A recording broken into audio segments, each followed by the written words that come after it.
Ya Rasulullah, ya man lahul jahu indallah, innal musiina qad jahu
Ya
kita datang ke majelis ilmu, maka ulama mengatakan kita bukan memenuhi panggilan 1-2 orang, tapi kita memenuhi panggilan dari Nabi kita Muhammad sallallahu alaihi wasallam. Karena masjid ini bukan punya seseorang, bukan punya 2 orang. Nah, ketika di sini diajarkan ilmu, maka siapapun yang datang ke tempat ini artinya memenuhi undangan Nabi kita Muhammad sallallahu alaihi wasallam. Maka insyaallah ketika di dunia kita bisa memenuhi panggilan dari Nabi Muhammad SAW dan kita pun datang ke tempat ini, maka insyaallah kelak di padang mahsyarnya Allah Subhanahu wa taala, ketika Nabi kita Muhammad berada di pintu surganya Allah Subhanahu wa taala sembari memanggil umatnya, insyaallah kita pun akan kembali dipermudah oleh Allah Subhanahu wa taala untuk memenuhi panggilan Nabi Muhammad SAW, sehingga kita pun bersama-sama dengan beliau bisa memasuki surganya Allah Subhanahu wa taala. Amin ya rabbal alamin. Ma'asyiral hadirin, insyaallah kita akan melanjutkan pembahasan majlis taklim rutin kita di Surau Al-Amin Kampung Sawah ini dengan adab-adab dari Nabi Muhammad SAW ketika kita menghadapi orang yang sekarat atau mungkin kita sendiri yang berada di posisi sekarat tersebut. Ini kita mau nggak mau, sengaja nggak sengaja, sewaktu-waktu kita bakal menjumpai orang-orang yang bakal meninggal dunia. Ada orang yang sudah terbaring, tinggal nunggu waktunya saja, sehari, 2 hari, seminggu, sebulan, 2 bulan, yang mana dokter mengatakan penyakit ini nggak bakal bisa sembuh. Kita bukan ngecikkan hati dia, bukan, tapi yang namanya dokter mengetahui ilmu kedokteran. Dan ini bahasa mereka. Walaupun dokter bukan Tuhan, tapi dengan keilmuan mereka, mereka mengatakan kayaknya ini nggak bisa sembuh. Dilihat dari faktor umurnya, dari penyakitnya, dari gulanya, dari segala macamnya. Kalaupun sembuh hanya segitu-segitu saja, tapi tetap dalam keadaan rendah ataupun di bawah. Ini kan namanya menunggu, disebut dengan menunggu kematian. Nah, sebelum kita masuk kepada sunnah dari Nabi Muhammad untuk menghadapi orang yang hampir meninggal dunia, sebelum orang meninggal dunia biasanya mereka diberikan penyakit oleh Allah Subhanahu wa taala. Jadi penyakit itu merupakan tanda pertama kali Allah bersiap-siap untuk memanggil kita. Ini ulama mengatakan kapan kita sakit itu pertanda dari Allah. Allah sudah mulai ngasih kode kepada kita, gak lama lagi kita bakal meninggalkan alam dunia ini. Semakin banyak kodenya, semakin dekat. Kita ambil contoh, taruhlah dalam sebulan kita itu cuma sakit sekali sehari, sekali sebulan. Nah, bertambah umur, yang namanya orang kalau sudah bertambah usia, bertambah umur, biasanya penyakitnya bertambah banyak, tambah tinggi lagi, gulanya tinggi lagi, ngedrop lagi, tambah parah lagi. Ini semakin banyak peringatan dari Allah Subhanahu wa taala menunjukkan gak bakal lama lagi dia bakal bertemu dengan Allah Subhanahu wa taala. Nah, yang pertama, adapun sunnah dari Nabi Muhammad untuk orang yang sakit. Ini insyaallah kita ini lah pernah sakit semua. Nah, jangan sampai kapan kita sakit kita melewati beberapa sunnah dari Nabi Muhammad SAW, baik untuk orang yang sakit ataupun orang yang menjenguk orang yang sakit. Nah, sakit itu sendiri merupakan sesuatu yang sangat mulia di mata Allah Subhanahu wa taala. Dalam riwayat Abdullah bin Mas'ud, Nabi kita Muhammad pernah bersabda, ajibun lil mu'min wa jazaihi minas sagami walau kana ya'lamu ma lahu fiz zagam la tamanna ahabba ayyakuna sagiman ad-dahr. Kata Nabi Muhammad SAW, kalau seandainya seseorang itu tahu gimana sih nilainya orang yang sakit, gimana sih pahalanya orang yang sakit, gimana sih dekatnya seseorang dengan Allah ketika dia sakit. Kalau seandainya seorang mukmin tahu nilai penyakit tadi di mata Allah Subhanahu wa taala, dari segi dia dapat ampunannya, dari segi dia dapat pahalanya, dari segi dia dekat dengan Allahnya. Karena orang yang sakit itu otomatis lebih dekat kepada Allah daripada orang yang sehat. Kayak kita lah, kalau kita sakit di rumah sakit, kapan kita lah terbaring di rumah sakit baru kita ngerasa dekat dengan Allah. Kawan-kawan lah mulai ngejauhkan kita. Dia setiap hari ketemu nih, dah kan lango juga kalau ngunjungin kita terus. Kan teman-teman mungkin hanya seminggu sekali, hanya 4 hari sekali, orang pun hanya sebentar-sebentar, keluarga kita pun hanya sebentar. Siapa yang paling sering dekat dengan kita? Yaitu Allah Subhanahu wa ta'ala. Ini artinya kapan kita sakit, kita bakal merasakan lebih dekat kepada Allah Subhanahu wa ta'ala. Ini nilai plus yang dilihat oleh Nabi kita Muhammad sallallahu alaihi wasallam. Sampai-sampai Nabi Muhammad mengatakan, kalau kalian tahu nilainya orang yang sakit, niscaya kalian bakal minta kepada Allah agar sepanjang tahun sakit terus. Kan kalau kita tahu nilainya sakit itu, niscaya kita bakal minta kepada Allah, mudah-mudahan ya Allah aku ini sakitnya sepanjang tahun. Ad-dahr, sepanjang tahun. Hari ini sakit, besok sakit, setahun sakit, 2 tahun sakit, 3 tahun sakit.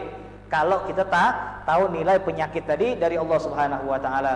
Kemudian Nabi kita Muhammad dalam hadis yang lain pernah juga mengatakan, al-maridu tahatu khotoyahu kama yatahatu warakus syajar. Kata Nabi Muhammad, orang yang sakit itu maka bakal berguguran kesalahan-kesalahannya seperti bergugurnya daun. Dan ketika daun, kalau kita lihat di pohon-pohon pada berguguran, jatuh kena angin, entah gara-gara batang tadi dah tua, ini daun yang rontok tadi, entah kena goyang sama orang, entah kena angin, entah kena segala macam, maka seperti itulah orang-orang yang sakit, kesalahannya bakal digugurkan sama Allah Subhanahu wa ta'ala. Sejam dia sakit, maka sejam itulah dosa dia diampuni sama Allah. 2 hari dia sakit, maka 2 hari itulah dia mendapatkan ampunan dari Allah Subhanahu wa ta'ala. Setahun dia sakit, maka selama setahun itulah dosanya berguguran, dijatuhkan oleh Allah Subhanahu wa ta'ala. Kemudian juga dalam hadis yang lain Rasulullah mengatakan, sa'atul marad yudhibna sa'atil khotoya. Waktu-waktu ketika kalian sakit itu menghabiskan kesalahan waktu-waktu kalian berbuat kesalahan. Kalau kita ingat waktu kita muda-muda dulu, waktu kita masih zaman jahiliyah dulu, dosa kita ini kayak banyak gitu kan. Waktu kita muda dulu, masih jahiliyah dulu, masih kurang ajar, masih segala macam, dosa-dosa ini kita ini banyak. Nah, dosa-dosa itu cara pengampunannya bermacam-macam. Kata Nabi Muhammad, ada satu dosa yang gak bisa diampunin kecuali dengan sumpah. Ada. Jadi model dosa itu bermacam-macam. Dan kata Nabi Muhammad, model dosa itu bermacam. Ada sikap dosa yang tak bisa diampunkan kecuali dengan sumpah. Jadi ada sikap dosa, walaupun kita puasa tak ada bisa ngampunkan dosa tu. Ada sikap dosa tapi enggak disebutin sama Nabi Muhammad. Alhasil bentuk dosa itu bermacam-macam. Ada satu dosa kata Nabi Muhammad yang enggak bisa diampunin kecuali dengan sumpah. Kita istighfar tak bisa terampuni. Kita puasa Muharram tadi tak terampuni juga. Kita bantu orang tak diampunin juga.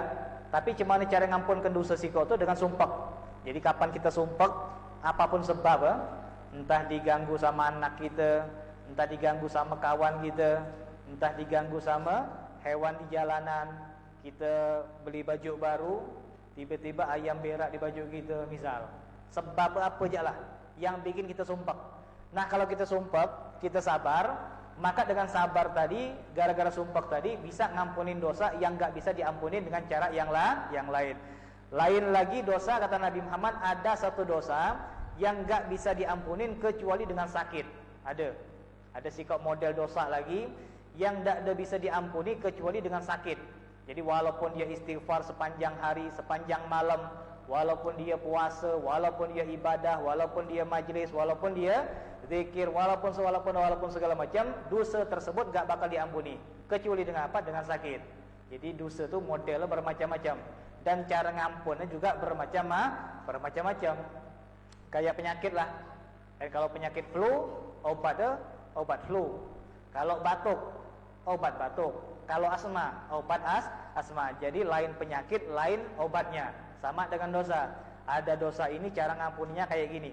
Ada dosa ini cara ngampuninya kayak gini. Nah, dikatakan orang yang sakit ini maka dosa-dosa yang enggak bisa diampunin dengan cara yang lain, ini bisa diampuni dengan cara sakit tersebut. Jadi kalau kita sakit, ini harus bersabar, bahkan harus bersyukur kepada Allah Subhanahu wa taala. Dan peringatan keras buat kita, jangan sampai kalau kita melihat ada orang yang penyakitan, ada orang yang sakit, lantas kita mengatakan kayak dosa dia itu banyak benar waktu muda dulu. Kan sering tuh. Orang yang sakit bertahun-tahun sebelum meninggal dunia. Di kampung kita ini banyak. Dan di kampung kita nih banyak termasuk abah saya, yang termasuk ibu saya, yang mudah-mudahan dipanjangkan umurnya. Ini kadang-kadang orang ini salah kaprah, dan kadang-kadang salah kaprah napegi dia itu penyakitan, kan kaya asar benar meninggal, nyusahkan anak-anak aja lah, kan padahal nggak kayak gitu. Ketika dia diberikan penyakit sama Allah, menunjukkan Allah sayang sama dia, menunjukkan Allah sayang sama dia. Dengan sang ayah, sang ibu tadi sakit, maka ayah ataupun ibu tersebut mendapatkan ampunan, dan anak-anaknya pun yang mengurus juga dapat ampunan dari Allah Subhanahu wa taala. Bisa jadi sang ayah ataupun sang ibu atau mungkin anak-anak yang ngurusin yang sakit tadi, ini merupakan jalan menuju surga dengan apa? Dengan ngurusin tadi. Kita ini tidak tahu masuk surga gara-gara apa, tidak tahu. Entah gara-gara puasa, entah gara-gara majlis, entah gara-gara nolong orang, entah gara-gara bantu orang yang sakit. Maka mudah-mudahan ini jalan termudah dari Allah untuk bisa memasukkan ke dalam surganya Allah Subhanahu wa taala. Jadi orang yang sakit merupakan orang yang sangat mulia di mata Allah Subhanahu wa taala. Bahkan dikatakan Al-Habib Ali bin Muhammad bin Husain Al-Habsyi, 2 tahun sebelum beliau meninggal dunia sakit parah. Nabi Muhammad juga sama. Sebelum meninggal dunia beliau pun sakit parah. Bahkan Sayyidah Fatimah atau Sayyidah Aisyah pernah mengatakan, tidak pernah aku mendapati ada orang yang demam seberat Nabi Muhammad. Jadi Nabi Muhammad itu orang yang paling panas. Dengan waktu hampir meninggal dunia, beliau itu diselimutin dengan 3 lapis selimut. Ada riwayat mengatakan sampai 7 lapis selimut. Dan Nabi Muhammad itu ketika sakit diselimutin dengan 3 selimut atau 7 selimut. Ditutupin sama 3 selimut sampai riwayat 7 selimut. Selimut ke-7 dipegang masih panas. Ini demam Nabi. Jadi sakitnya Nabi itu sangatlah luar biasa. Ini menunjukkan sakitnya seseorang, ini tanda cintanya Allah Subhanahu wa taala kepada hamba tersebut. Ini pelajaran pertama kita. Orang yang sakit itu merupakan orang yang berguguran dosanya. Selama dia sakit, maka selama itulah dia bakal mendapatkan ampunan dari Allah Subhanahu wa taala.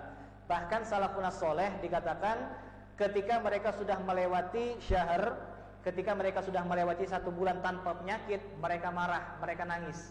Dan para salafun saleh, mereka itu kalau sebulan tidak ada masalah apalah, dalam keluarga tidak ada masalah, dalam penyakit tidak ada dapat penyakit, kesumpekan tidak ada, plong-plong jaklah sebulan.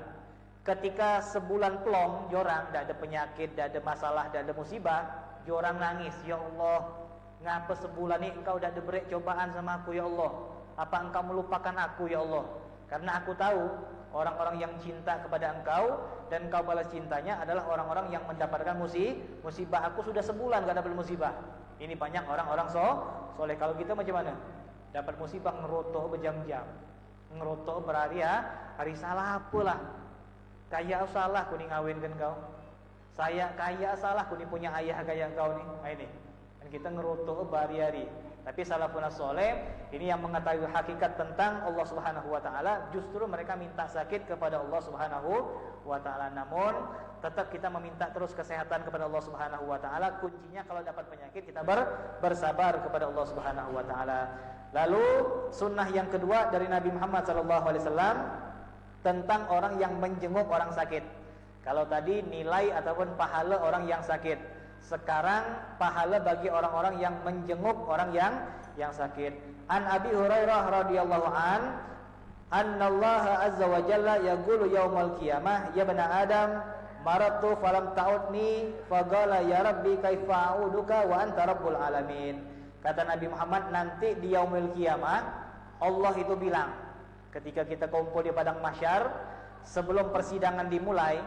Karena persidangan itu mulainya nanti setelah orang kumpul 40 tahun. Jadi orang kumpul dulu di padang mahsyar, setelah 40 tahun baru persidangan dimulai. Nah sebelum persidangan dimulai, Allah bilang, hambaku, kuni sakit, mana yang nak nyengukku? Dak daban yang nyengukku. Ini kata Allah. Hambaku, kuni sakit, mana yang jengukku? Dak daban yang jengukku nih. Ini bahasanya. Dan sampai-sampai orang-orang mengatakan, ya Rabb, kaifal marid wa anta rabbul alamin, kaifa a'uduka wa anta rabbul alamin. Ya Allah, macam mana cerita kau sakit? Macam mana cara jenguk engkau? Engkau adalah Tuhan semesta alam, masa sakit? Kan masa sakit. Maka Allah menjawab, "Amma alimta anna abdi fulanan marada falam ta'udhu." Ketahuilah di dunia sana dulu, di mentok, di kampung ini, di RT ini, di lorong ini, ada hambaku fulan bin fulan, dia pernah sakit, tapi tidak pernah nyenguk dia. Ya. Maka Allah melanjutkan ucapannya Allah, "Amma alimta annaka law uttahu lawajadtani indahu." Ketahuilah wahai hambaku, kalau seandainya Eka nyenguk dia kemarin, maka ketahuilah disitulah aku berada, kata Allah Subhanahu wa ta'ala. Dulu di kampung ini, di hari ini, di tanggal ini ada sih ke orang yang sakit, tapi ngapa dah Eka agak? Ini seakan-akan Allah ngomong kayak gini. Kalau seandainya Eka ngagak, kata Allah, niscaya kalian mendapati aku di sana. Dan kalian bakal mendapati aku di sana. Maksudnya apa? Kalau kita datang, hajat kita dikabulkan sama Allah, dosa kita diampuni sama Allah, pahala pun diberikan sama Allah Subhanahu wa taala. Kalau di situ ada Allah Subhanahu wa taala. Sampai-sampai kan ada film para pencari Tuhan, kan gitu kan? Itu apa maksudnya para pencari Tuhan? Para pencari Tuhan itu maksudnya nyari ampunan, gitu kan? Nyari ampunan Allah, nyari pahala dari Allah. Nah, untuk mencari Tuhan, bilang sama sutradara film itu, para pencari Tuhan, kalau nak nyari Tuhan di mana cari orang sakit, disitulah ada Allah, kata Nabi kita Muhammad sallallahu alaihi wasallam. Kemudian dalam riwayat Anas bin Malik radhiyallahu an, "Man tawaddaa fa ahsanal wudu' wa ada akhahul muslim muhtasiban bu'ida min jahannam sab'ina kharifan." Kata Nabi Muhammad, barang siapa yang berwudu, dan barang siapa yang berwudu fa ahsanal wudu', dan dia pun menyempurnakan wudunya. Ini boleh kita praktekkan. Kapan kita nak jenguk orang sakit, boleh kita praktekkan sebelum kita jenguk orang sakit, berwudu dulu. Berwudu dengan cara yang paling sempurna. Cuci tangan 3 kali, kumur-kumur 3 kali, istinsyak, masukin air ke hidung 3 kali, dikeluarkan 3 kali, muka 3 kali digosok. Kan kena kan ujung mata, kan kena kan semua. Setelah itu tangan sampai ke pergelangan lengan ini, sampai rambut pun kalau bisa banyakin basahnya, kan? Termasuklah bagian belakang ataupun leher belakang sampai ke bagian kaki. Ini kaki harus penting dilihat, jangan sampai cuman kita misal ini keran, ini kaki kita, jangan sampai cuman puas gini, jangan. Biasakan untuk digosok, karena kita punya lekukan atau mungkin pecah-pecah yang ada di kaki, yang air itu bisa masuk kalau seandainya kita gosok. Apalagi kaki saya nih, kaki tukang, kan? Kaki saya ini kayak peta, bergaris-garis. Jadi cara wudhu kaki kayak saya ini harus digosok biar belahan yang ada di kaki itu masuk air. Jangan cuman jangan, kan? Diangkat digosok. Ini cara wudhu yang sempurna, kata Nabi Muhammad sallallahu alaihi wasallam. Apa faedahnya? Kata Nabi Muhammad, bu'ida min jahannam sab'ina kharifan. Orang yang berwudhu lalu dia menjenguk orang yang sakit dan mengharapkan pahala dari Allah Subhanahu wa taala, maka dengan dia menjenguk orang sakit tadi, dijauhkan dia dengan nerakanya Allah Subhanahu wa taala sejauh sab'ina kharifan. 1 kharif itu jaraknya antara bumi dengan langit. Jadi 70 kali antara langit dengan bumi. Ini pahala ataupun faedah bagi orang-orang yang menjenguk orang sakit. Ini kita nih. Kira-kira kita ini dekat dengan neraka? Dekat kan? Kalau seandainya Allah cabut nyawa kita sekarang, kira-kira ke surga apa ke neraka? Kalau kita jujur neraka jawab. Tapi kalau kita sosok surga kayak Ustaz. Soalnya di majlis taklim. Ini Allah lebih tahu keadaan kita. Ini taruhlah ini kita, ini neraka. Kayak kita ni lah dekat benar dengan neraka. Kan? Soalnya sifat-sifat penghuni neraka tu ada semua sama kita. Kan? Kalau kita nak tahu kita ni dekat dengan neraka apa dekat dengan surga, tengok sifat-sifat kita. Di neraka tu ada orang hasud. Di hati kita ada hasud. Di neraka tu ada orang yang tak sabar. Kita tak sabar. Di neraka tu ada orang yang mudah marah. Kita tak pernah sabar, alias sering marah. Di neraka tu ada orang yang kurang ajar. Mungkin kita pernah kurang ajar dengan orang tua kita. Di neraka tu ada orang yang suka ganggu orang lain. Ada di kita. Di neraka tu ada orang yang kalau seandainya orang lain senang kita tidak suka. Ada juga kita sifat. Berarti dekat kita tu. Nah, ini contoh. Kita ni dekat dengan neraka. Tapi kalau seandainya kita jenguk orang sakit, Allah bakal menjauhkan kita dengan neraka tadi sebanyak 70 kali jarak antara bumi dengan langit. Ini bumi, ini langit, siko. Ini sebanyak 70 kali Allah jauhkan kita. Ini keberuntungan bagi orang-orang yang menjenguk orang sakit, kata Nabi Muhammad SAW. Kemudian orang yang sakit ini dianjurkan untuk membaca Qul huwallahu ahad. Ini boleh dicatat, boleh diingat kapan kita sakit atau kapan kita menjenguk orang sakit. Dalam sebuah riwayat Nabi kita Muhammad pernah mengatakan, barang siapa yang disakit terakhirnya, dan barang siapa yang disakit terakhirnya dia membaca Qul huwallahu ahad sebanyak 100 kali, maka yang pertama dia bakal diselamatkan dari fitnah kubur, yang kedua dia bakal diselamatkan dari himpitan kubur, yang ketiga dia bakal mudah untuk meniti jembatan Shiratal Mustaqim karena dia berada di atas sayap malaikatnya Allah Subhanahu wa taala. Ini 3 pahala, 3 nilai besar bagi orang-orang yang mengamalkan ini. Untuk itu saya pribadi, kalau anak pribadi ketika jenguk orang sakit, ini kebiasaan saya bisikin orang tadi, minimal sekali jadilah. Dan kapan kita jenguk 5 kali, di antara 5 itu sikok jadilah kita ketemu dengan dia, kita bilang, Bu, ataupun Pak, ataupun Ami, ataupun Bibi, kalau bisa, ini kan waktunya luang nih Bibi nih, baca kulhu sebanyak 100 kali. Apa faedah? Bagus. Kalau sembuh bakal bagus, kalau meninggal nikmat juga. Setelah meninggal aman dari fitnah kubur, aman dari fitnah himpitan kubur, di Shiratal Mustaqim pun bakal gampang karena berdiri di atas sayap malaikatnya Allah Subhanahu wa taala. Ini bagi orang-orang yang membaca Qul huwallahu ahad sebanyak 100 kali. Silakan buka kitab Fathul Mu'in. Nah, di situ juga tertera ataupun karangan Al-Habib Alwi bin Muhammad Al-Habsyi. Juga banyak karangan-karangan yang lain. Ini tentang kesunahan orang yang sakit, di sakit terakhirnya membaca Qul huwallahu ahad sebanyak 100 kali. Kalau kita menjenguk orang suruh baca. Kalau kita yang sakit baca juga, baca 100 kali. Ataupun kita boleh ngajak dia untuk membaca Allahumma ajirna minan nar, Allahumma ajirna minan nar sebanyak 7 kali. Kalau tadi kepanjangan 100.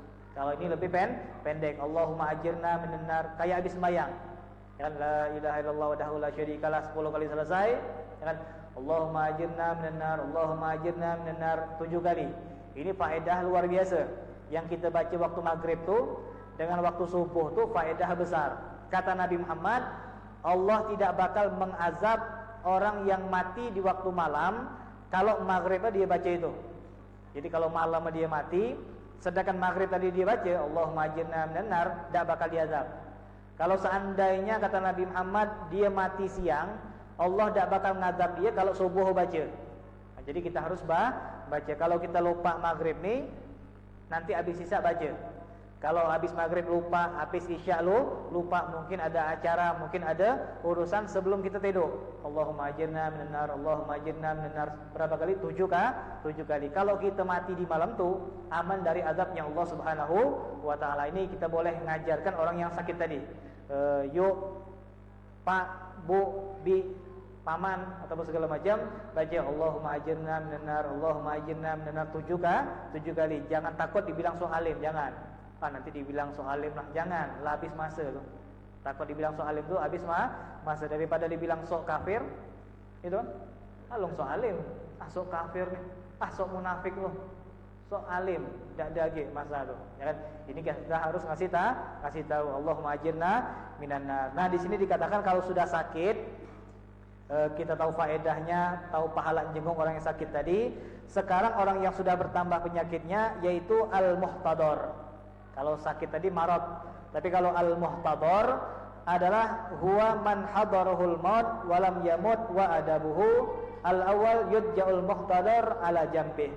Muhtador adalah orang yang hampir meninggal, orang yang tinggal nunggu waktu aja lah, sudah lain, kayak napas sudah ngorok gitu kan.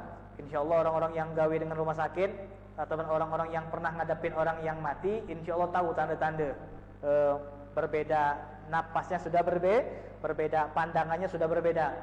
Kalau abah saya itu sehari sebelum dia meninggal tuh pandangannya lah kosong. Dan pandangannya lah kosong. Kapan duduk di teras tuh mata lah ke depan. Kita ajak ngomong tuh tidak bergerak lagi. Dan tidak bergerak lagi. Tanda yang kedua, kapan kita suapkan air ataupun yang lain atau tumpah. Itu nama sudah dekat. Nah, dia lah baring, kita suapkan air zam-zam. Tidak masuk lagi. Itu tanda lah dekat. Dan itu tanda lah dekat. Ataupun napas ngorok. Dan itu pun termasuk sudah dekat. Nah, untuk orang-orang seperti ini yang matanya sudah lain, pandangannya kosong, kalau dalam kedokteran juga dikatakan mata lapudar, itu kan matanya sudah pudar, alhasil berbeda. Dan sudah berbeda. Untuk orang seperti ini yang tinggal menunggu maut tadi, yang pertama sunnah dari Nabi Muhammad sallallahu alaihi wasallam, yudja'ul muhtadar ala jambihil aiman ilal kiblah. Disunnahkan untuk menghadapkan badan orang tadi miring sebelah kanan menghadap kiblat. Ini kalau kita mampu. Misal ini rumah kita nih. Ini rumah kita, ini bagian kamar yang sakit tadi, orang yang sakit tadi. Kalau kita mampu ngambil faedah yang besar, ini juga beruntung buat dia, ranjang kita putarkan. Soalnya kan kalau orang yang nak ninggal kan tidak ada peduli desain lagi kan. Oh, udah bisa Ustaz, kalau melentang jelek kamar. Ini kalau orang yang ninggal tidak ada mikirkan desain lagi. Nak kalender miring, nak jepetan kemana-mana daerah lagi. Yang penting antara dia dengan Allah. Ini boleh. Kalau orang yang laparah tadi, kalau bisa diputar, ranjang diputar ranjangnya. Misalnya ini kiblat nih. Ini kiblat, ini ranjang. Ini kepala dia, ini kaki dia, miring. Dan miring kayak mayit ngadap kiblat di kuburan. Kan kayak mayit ngadap kiblat di kuburan, miring gini. Miring, kasih bantal, kasih guling belakangnya. Ini kepala dia, ini kaki dia. Jadi dia menghadap kiblat. Ini termasuk sunnah dari Nabi Muhammad SAW. Bahkan ada yang mengatakan ketika badan dimiringkan kayak gini lebih memudahkan bagi ruh untuk keluar. Yang lebih memudahkan ruh untuk keluar, tidak sakit, yang tidak terlalu sakit. Fa in ta'azzara ulqiya ala faqahu wa wajhu wa akhmusahu lil qiblah. Tapi kalau tidak mampu, maka ranjang tadi diputar. Ini pertama nih. Kalau kita mampu, ini kepala ranjang, ini kaki ranjang. Kepala yang sakit tadi ngadap ke kiblat miring. Tapi kalau tidak mampu macam tu, tetap dia telentang. Yang telentang. Ini telentang tu tidak ada makruh. Karena Nabi Muhammad juga pernah tidur telentang. Dan Nabi Muhammad sunnah yang paling banyak ke kanan tadi. Tapi dalam satu waktu, kadang-kadang Nabi Muhammad tu tidur telentang. Tapi kapan Nabi Muhammad telentang, maaf, contoh sedikit, kaki ditutup. Dan kaki ditutup. Jadi kapan Nabi Muhammad tidur telentang, kaki nyilang, diuji. Jadi tidak ada bergerak-gerak kemana-mana. Nanti kita tidur, kaki kita berselat. Kan nanti kaki kita berselat. Ini dikatakan kalau kita tidak mampu miring, boleh telentang. Karena Nabi Muhammad pun pernah dan juga pernah tidur telentang.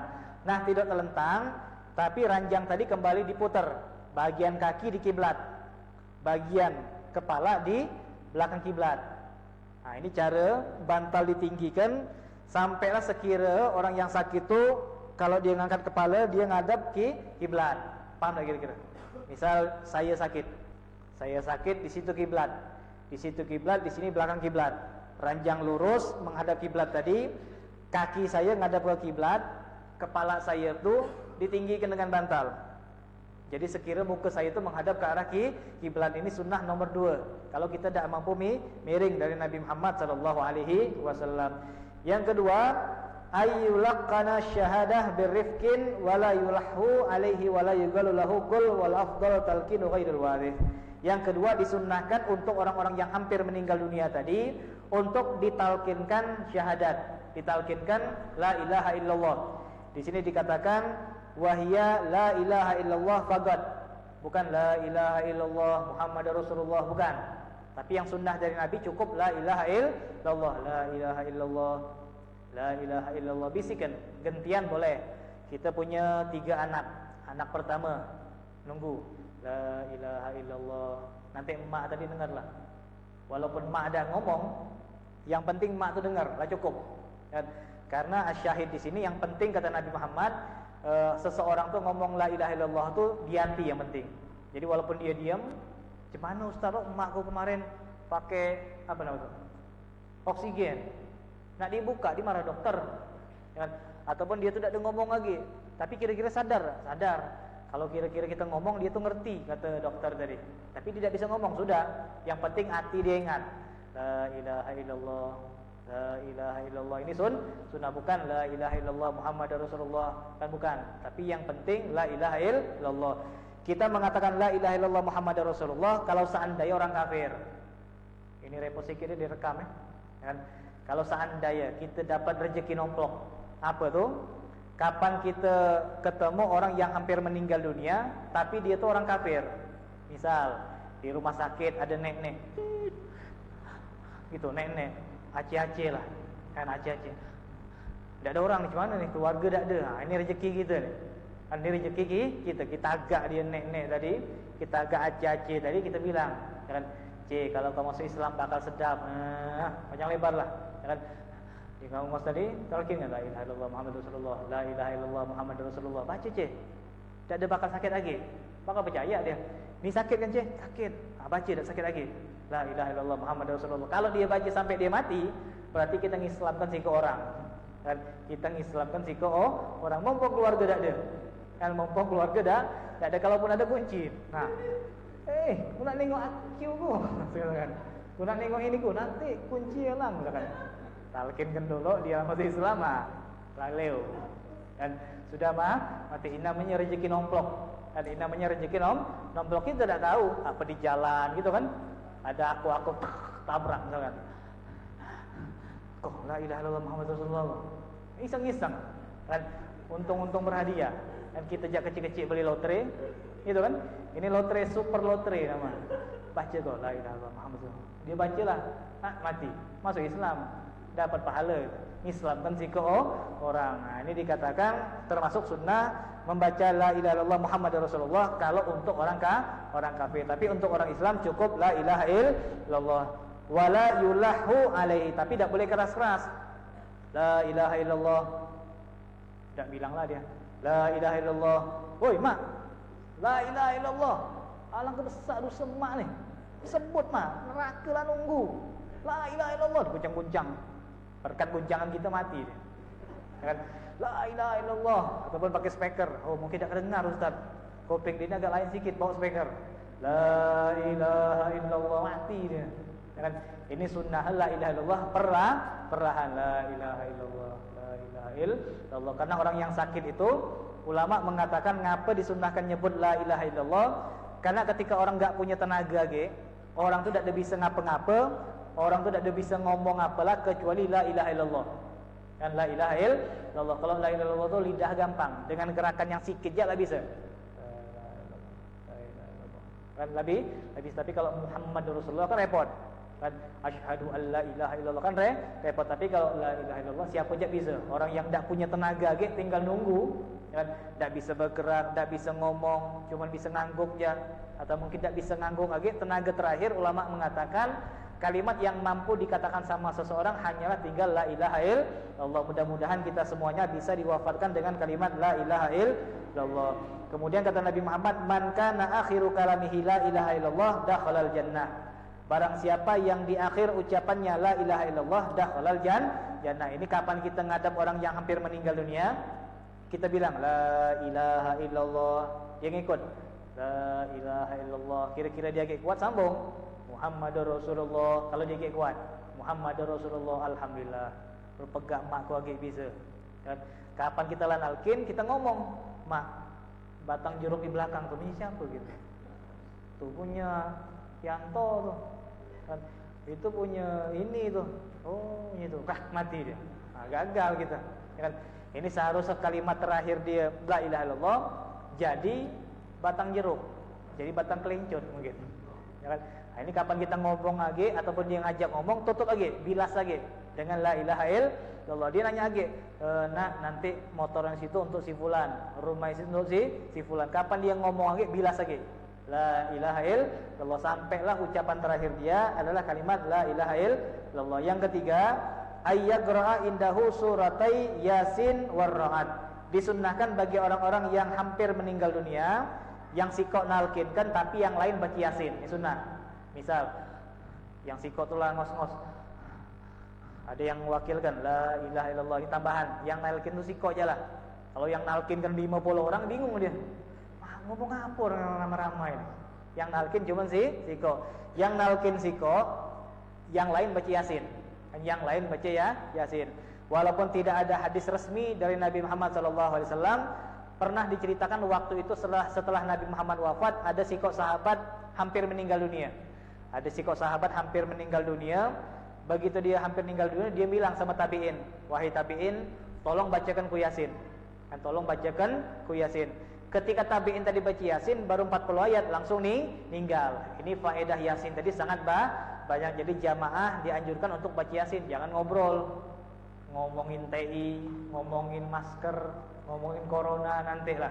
Kan ngomongin September normal apa belum nantilah. Baca Yasin dulu. Habis Yasin selesai baru nak ngobrol-ngobrol lah. Yang penting kita datang tuh baca Yasin. Kemudian warra'at.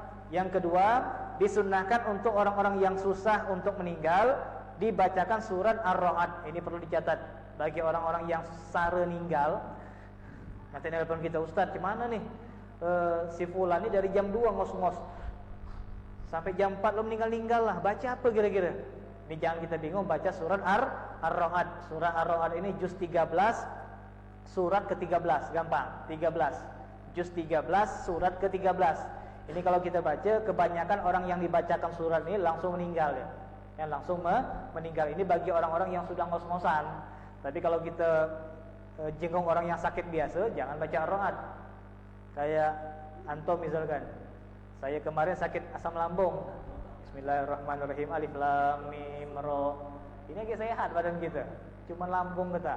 Ini bagi orang-orang yang sare jangan dibacakan Yasin. Bagi yang sare tadi boleh dibacakan Yasin. Kalau orang yang masih segar, ada harapan hidup, makruh baca Yasin, makruh. Dan seperti istihza. Nah, dia sakit biasa. Kan sakit gula biasa. Kayak siapa di sini? Sakit biasalah. Nah, sakit biasa yang kemungkinan sembuh agak panjang hidup.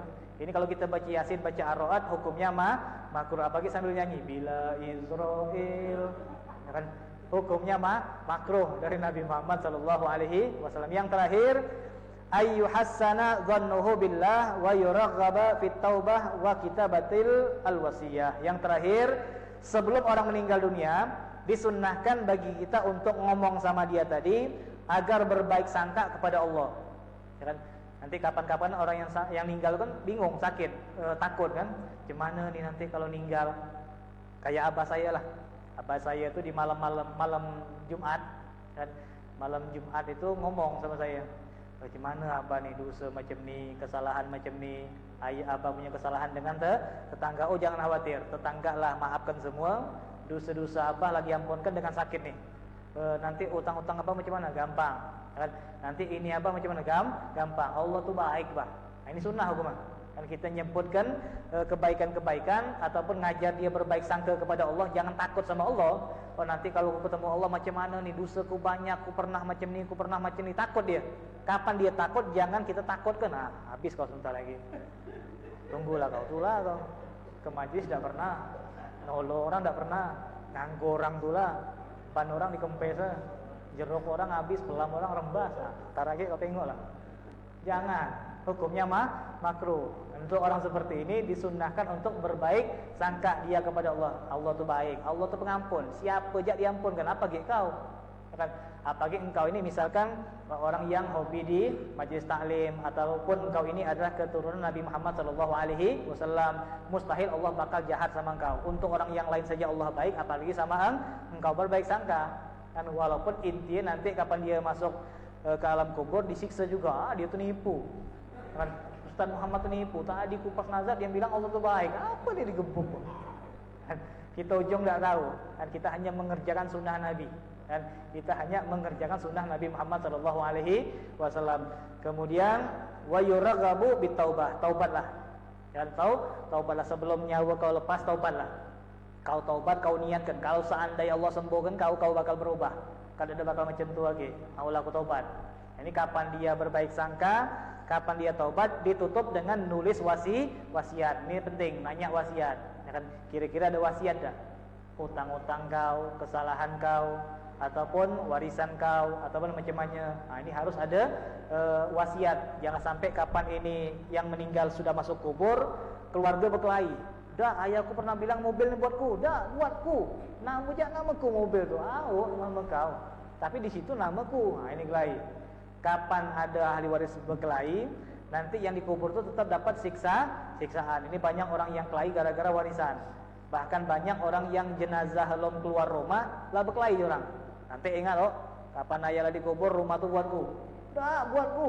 Ayah lagi di situ lah. Untung dah hidup lagi ayah. Mana ayah hidup lagi, habis muka. Nah, ini dikatakan sunnah nulis wasiat. Wasiat yang harta tadi ataupun hutang. Ayah pernah hutang sama ini. Ayah pernah berbuat kesalahan sama si fulan, tolong minta maaf. Ya kan?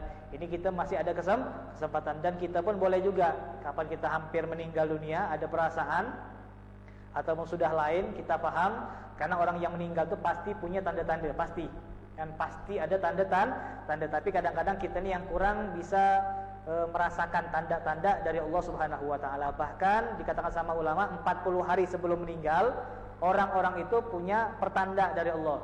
Nah, sampai-sampai disebutkan orang yang meninggal 40 hari sebelum dia meninggal itu sudah mayit. Kan itu sudah mayit, tanda-tandanya sudah banyak, ngomongnya sudah berbeda, pesannya sudah berbeda. Ini orang yang hampir meninggal dunia dianjurkan untuk meninggalkan wasiat. Wallahu a'lam. Kalau seandainya ada pertanyaan.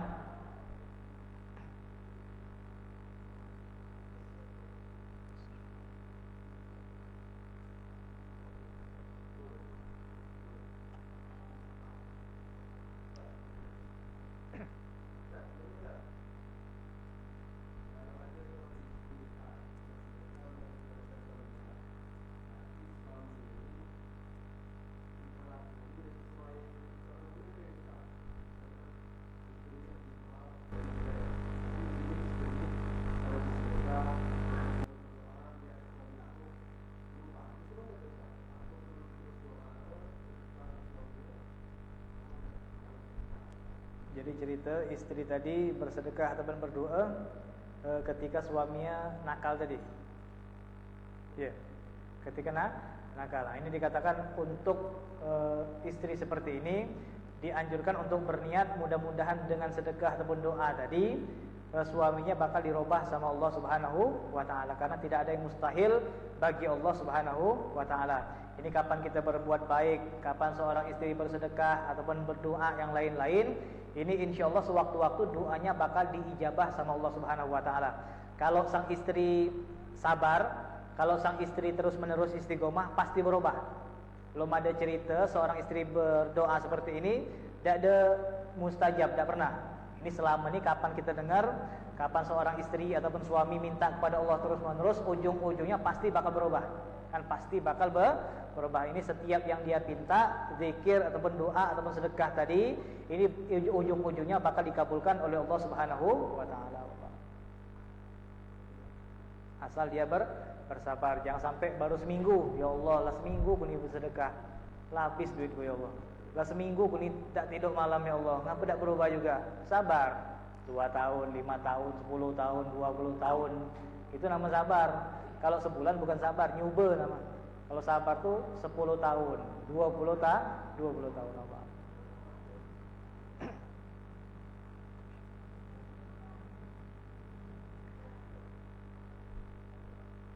Ma'asyiral hadirin, informasi insyaallah malam Kamis ini kita bakal mengadakan majelis gabungan di rumah Akhina Rizki di sini. Di rumah Akhina Rizki kita bakal tahlilan 7 hari, ibu beliau tahlilan khotaman Al-Quran dan majelis yang biasa kita asuh di Masjid Jami tentang masalah antara makmum dan imam, permasalahan fikih antara makmum dan imam. Insyaallah tiga-tiganya bakal kita gabungkan di malam Kamis ini. Ba'da maghrib ini perlu diinformasikan kepada yang lain-lain. Ini kalau di Palembang judulnya majelis pergi tahlil. Jadi kalau di Palembang tuh orang tak nak meninggalkan majelis. Jadi antara dua. Kalau tak tahlil pergi majelis, majelis pergi tahlil. Kalau kayak malam Kamis ini nama majelis pergi tahlil. Jadi majelis di Jami pindah ke tempat tahlil. Itu namanya majelis pergi tahlil kalau di Palembang. Ada juga istilah tahlil pergi majelis. Misal Akhina Rizki sepakat dengan keluarganya mindahkan, misal malam menuju nanti di masjid Jamin, ini namanya tahlil pergi majelis. Alhasil mereka tidak nak ketinggalan majelis ilmu, karena ulama mengatakan mutaakhirin majelis taklim itu lebih berdampak besar bagi si mayit daripada tahlilan. Kalau tahlilan itu ada batasan pahalanya, tapi kalau majelis taklim ini pahalanya luar biasa. Pahala haji, pahala jihad, 1000 rakaat, 1000 jenazah, 1000 orang yang sakit. Insyaallah malam Kamis ini kita bakal membuat gabungan tahlilan, khotaman Al-Quran dan majelis taklim. Bagi yang mau bantu silakan. Nyiapkan lampu, nyiapkan speaker, nyiapkan tikar, nyiapkan duren, terserah. Untuk meramaikan perkumpulan tersebut. Mudah-mudahan niat baik kita bakal disampaikan sama Allah Subhanahu wa taala. Mudah-mudahan permasalahan kita akan diselesaikan oleh Allah Subhanahu wa taala. Mudah-mudahan penyakit yang ada pada badan kita pun akan disembuhkan oleh Allah Subhanahu wa taala. Mudah-mudahan penyakit yang ada pada hati kita pun akan disembuhkan oleh Allah Subhanahu wa taala. Untuk orang tua kita yang masih hidup, mudah-mudahan Allah Subhanahu wa taala panjangkan usia mereka, Allah Subhanahu wa taala senangkan di sisa usia mereka. Dan untuk kita yang memiliki orang tua yang sudah meninggal dunia, mudah-mudahan mereka sekarang berada di dalam kubur mendapatkan nikmat dari Allah Subhanahu wa taala, dijauhkan dari siksa kuburnya Allah Subhanahu wa taala. Al-Fatihah. Iyyaka na'budu wa iyyaka nasta'in. Shiratal mustaqim, shiratal ladzina an'amta 'alaihim ghairil maghdubi 'alaihim waladdallin. Bismillahirrahmanirrahim. Allahumma aghnina bil 'ilmi wa zayyinna bil hilmi wa akrimna taqabbal bil 'afiyah. Wa sallallahu ala sayyidina Muhammadin nabiyil ummi wa ala alihi wa sahbihi minkum. Kalau ada kata-kata saya salah, minta maaf. Wassalamualaikum warahmatullahi wabarakatuh.